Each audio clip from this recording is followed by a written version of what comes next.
Let's compute this, but before we dive in, we need to know the right order to do all of these operations. Well, order of operations comes in this order. It's PEMDAS, which I remember with please excuse my dear Aunt Sally. P stands for parentheses, or really anything in some kind of a grouping symbol. E is for exponents. M and D are multiplication and division, which we're going to do all together, going left to right, just kind of like you read a book. And then A and S are addition and subtraction, which we also do together, moving left to right. Okay, so going back to our example and going to our order of operations, the first thing that we want to do are parentheses.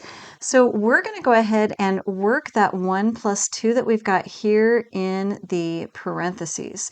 So as I write everything else out, I've got a 3 minus a 3 there, a squared, and then a plus 10. I'm going to leave everything else, and I'm just going to simplify what I've got inside those parentheses. Well, 1 plus 2 is equal to 3. And then I've got it squared there, and then plus a 10.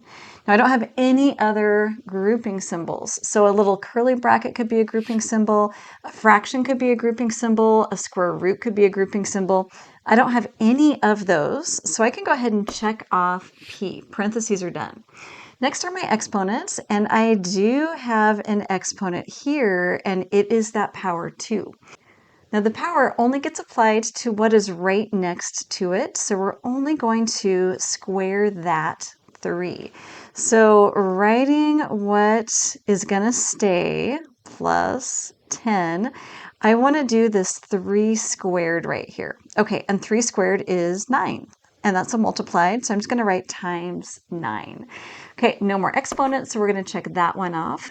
Next, we want to do multiplication and division, working our way left to right. So I'm not going to start with that 3 minus 3. Instead, we're going to do this negative 3 times 9. I've got that plus 10 on the end. That's also going to stick around until the last step. Okay, so that 3 stays. The plus 10 stays. But I need to do the negative 3 times 9. So negative times a positive, so it's going to give me a negative. I'm going to write this in blue. And 3 times 9 is 27. So I get a 27 here. We are done with multiplication and division, so moving on to addition and subtraction. Okay, let's go ahead and work right through this. Again, working left to right. So I am going to go ahead and start with the 3 minus the 27. It's getting messy. 3 and negative 27, they are different signs, so I want to find their difference. The difference between 3 and 27 is a 24. But the negative sign lives on the bigger number, so I'm going to write a negative 24. I still have that plus 10 there on the end, plus 10. Again, these are different signs, so I'm going to find their difference. The difference between 24 and 10 is 14, but the sign is going to stick with that larger, so my answer here is a negative 14. I've got 2 more really important examples for you. Okay, here comes our next example, and the first thing that you should recognize is that we've got some parentheses here. So I'm going to leave everything else as is. Okay, so the 6 plus the 18, the division symbol, let's go ahead and do those parentheses. 3 times 2 is equal to 6. And then I've got my minus 4 squared. Okay, parentheses are done. Next, I want to do exponents, and I do have an exponent here. Now remember that the exponent is only applied to what is right next to it. So this minus 4 squared is really minus, it's the 4 that gets squared.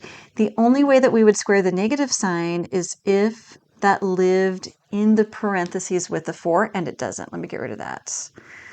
Okay, so where are we? I've got the 6 plus the 18. I still have that division symbol. I still have the 6. I still have the minus sign.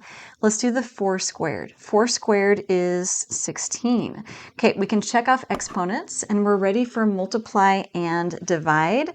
Again, just moving our way here left to right. I see that I've got a division, 18 divided by 6. Okay, so I've got my 6 plus 18 divided by 6 is equal to a 3 minus a 16. I'm only left with addition and subtraction, so we're on that last step. 6 plus 3 is 9 minus 16. 9 and negative 16 have different signs, so I start by finding their difference. The difference between 9 and 16 is 7, and the sign lives with the bigger number, so our answer here is negative 7. Don't miss the last example. Now, starting with our parentheses, remember we said parentheses really represents any kind of a grouping, and this fraction right here, our fraction bar, is a grouping symbol. It's grouping all the stuff in the numerator separate from all of the stuff in our denominator. So we really want to think of this as two separate simplifications to start. I've got my numerator and I've got my denominator. So we're going to be working through those. That is a grouping symbol, and we've got grouping symbols within that. Okay, parentheses first in that numerator, and I do have parentheses here with the 2 minus the 1. I'm going to leave the 4, I'm going to leave the plus 2, and then 2 minus 1 is equal to 1. So I've got times 1 there. Let's go ahead and do the same in the denominator. I also have parentheses. I've got parentheses here and here. And inside of those parentheses, I have an exponent here. So I'm going to go ahead and do the exponent first, doing my order of operations inside the parentheses. I've got layers here. So the 4 is going to stick around, the plus 6 is going to stick around, working just inside those parentheses. 2 squared is equal to 4, and I still have that minus 1. Okay, continuing to simplify with parentheses, I'm just going to leave that numerator for now. I've got a 4 plus a 2 times the 1. In my denominator, 4 minus 1 is equal to 3. So I've got a 4 plus a 6, and then in parentheses there, we've got a 3. There are no more exponents, and I took care of parentheses, still working though within the grouping symbols, keeping my numerator and denominator separate. So keeping my numerator and denominator separate, let's do our numerator first.